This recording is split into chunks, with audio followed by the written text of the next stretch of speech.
नमस्कार साथियों, कैसे हो आप सभी। आप जहाँ भी होंगे आनंदपूर्वक व स्वस्थ होंगे, हम भगवान से यही प्रार्थना करते हैं। साथियों, आपका मेरे channel GDS 86 news health tips में फिर से स्वागत है। तो दोस्तों, आज हम जानेंगे नाड़ी ज्ञान व मूत्र परीक्षण के बारे में, क्योंकि नाड़ी यानी रक्त की चलने की प्रक्रिया व मूत्र यानी पेशाब की गतिशीलता व रंग को देखकर हम शरीर के लक्षण अथवा उससे होने वाले दुष्प्रभावों को समझ सकते हैं और समय रहते उचित उपचार कर सकते हैं। इसलिए इसका ज्ञान हर एक व्यक्ति को होना निहायत जरूरी है। तो आइए जानते हैं नाड़ी ज्ञान के बारे में। दोस्तों, गतिशील नस को नाड़ी कहा जाता है। नाड़ी की गति को समझना आसान काम नहीं है। यदि रोगी थका हुआ या क्रोधित हो तो नाड़ी नहीं देखनी चाहिए। यदि नाड़ी की लंबाई 4 अंगुल से अधिक हो और अंगुलियों को उसकी चाल अधिक तेज मालूम हो तो जानना चाहिए कि गर्मी है। अगर लंबाई 4 अंगुल से कम हो और चाल धीमी एवं छूने में गर्म न हो तो जानना चाहिए कि सर्दी है। यदि अंगुलियों से नाड़ी की चाल विशेष अनुभव हो तो उसे चौड़ी कहते हैं। पतली वह नाड़ी होती है जिसे दबाने से अंगुलियों में नरमी मालूम हो।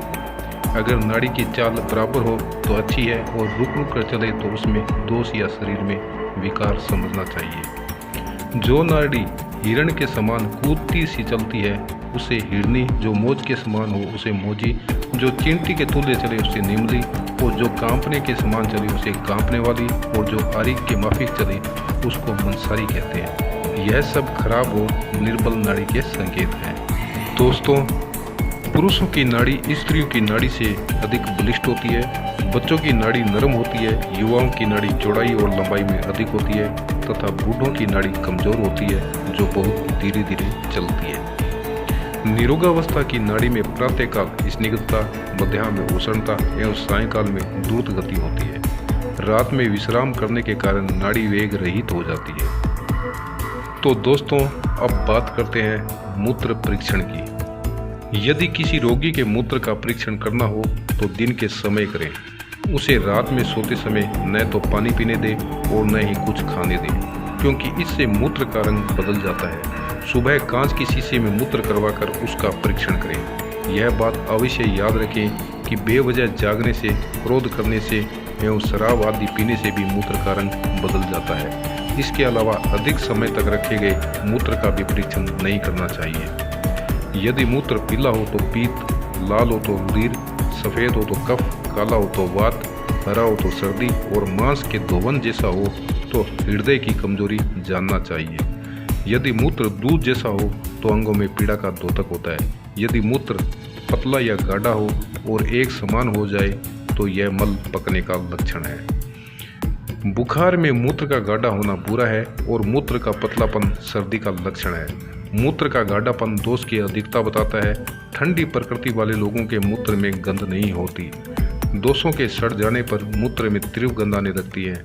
मूत्र का एक तुल्य होना आरोग्यता का लक्षण है। मूत्र में ज़्यादा जाग आना और ज़्यादा देर तक कायम रहना वात रोग सिद्ध करता है। मूत्र में चर्बी आना जोड़ों के खुल जाने का लक्षण है। मूत्र में पीप आना भीतर के गांवों के फट जाने का द्योतक होता है। इसके अतिरिक्त यदि गुर्दे या मसाने में पथरी हो तो बालू जैसे कण आते हैं। मूत्र में तार आना दोष का कच्चापन, छीछड़े आना जिगर की निर्बलता या मसाने का घाव और भूसी आना मसाने की खुजली प्रकट करता है। दोस्तों, स्त्रियों का मूत्र पुरुषों से अधिक सफ़ेद और गाढ़ा होता है। गर्भवती स्त्री का मूत्र स्वच्छ होता है, किंतु उसमें धुनी हुई रुई जैसा कुछ दिखाई पड़ता है।